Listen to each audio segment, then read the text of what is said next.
What made this young boy so sullen and sad-looking into the man we now know as Adolf Hitler, leader of the Third Reich? What is the attraction? What could have been done to change things and save so many lives? How could a man who did so many evil things also like nice things like reading and dogs and being nice to young children? What are we missing? Was he really a gay Jew with only one testicle? Doesn't that mean he was right about them being shitty if he is? Who are the people that enabled Hitler's rise to power? And all the mean things he did, why did they do that? Who are these guys? What are they all about? How did Hitler's charisma bewitch a people into thinking they should be so mean? What was the appeal? What is our opinion on Robert Carlyle's performance as Hitler in those movies?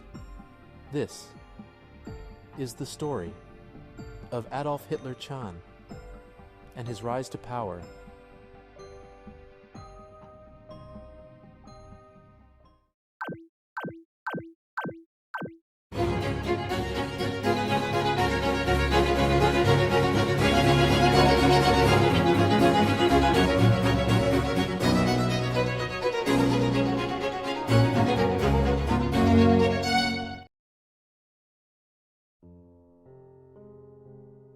Before I proceed any further and going back to the bit about pitchforks and flaming torches, you might have observed that I have deliberately made a concerted effort to distinguish between the Gentile, the non-Jew, and the non-white non-Jew, setting them apart from the white Gentile.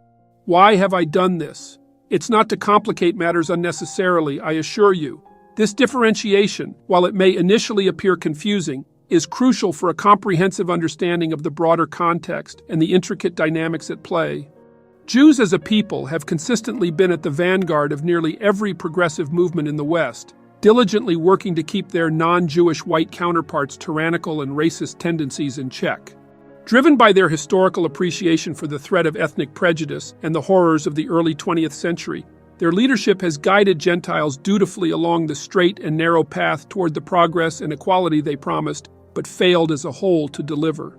However, it is essential to recognize that this guidance and promotion of true and real equality can and should only continue up to the point where it ceases to benefit the Jewish community as a distinct group who, threatened across time constantly, need to remain cautious.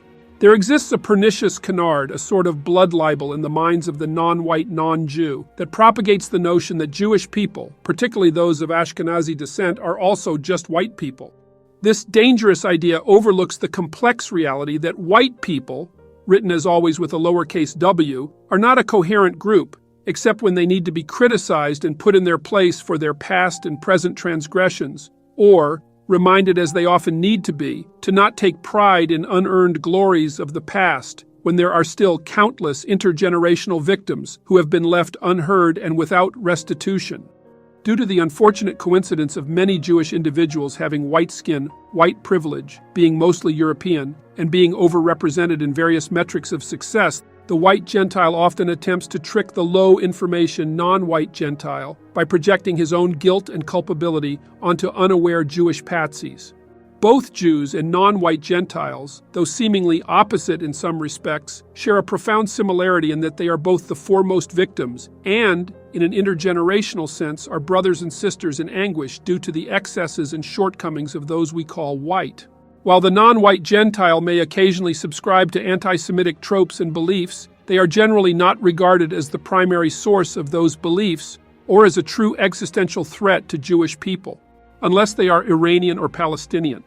These distinctions are critical in understanding the complex interplay between historical victimization and the nuanced subtleties of antisemitism and its discontents. The way that I had it explained to me by my Jewish peers is this. While Jewish people may be physically white, they cannot and should not be seen as morally white. The non-Jew or Gentile, while a specific designation in one sense, fails on its own to capture the fine distinction necessary for understanding the ideas at play here. It conflates those who are merely non-Jewish with those who may, perhaps even on a genetic level, harbor inclinations towards anti-Jewishness. Historically, the white non-Jew, particularly the intergenerational Christian, practicing secular or cultural, undoubtedly exemplifies this predisposition. And that's a problem we have to deal with.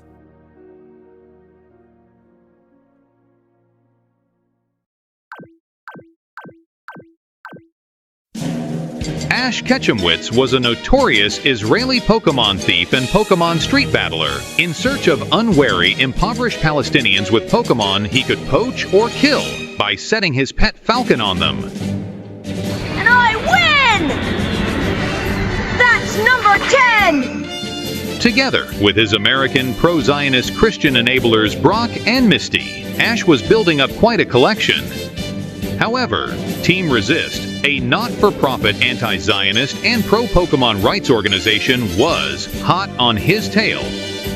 Would Ash, Brock, and Misty finally receive the justice and comeuppance they deserved? By Allah, you bet your beard they would.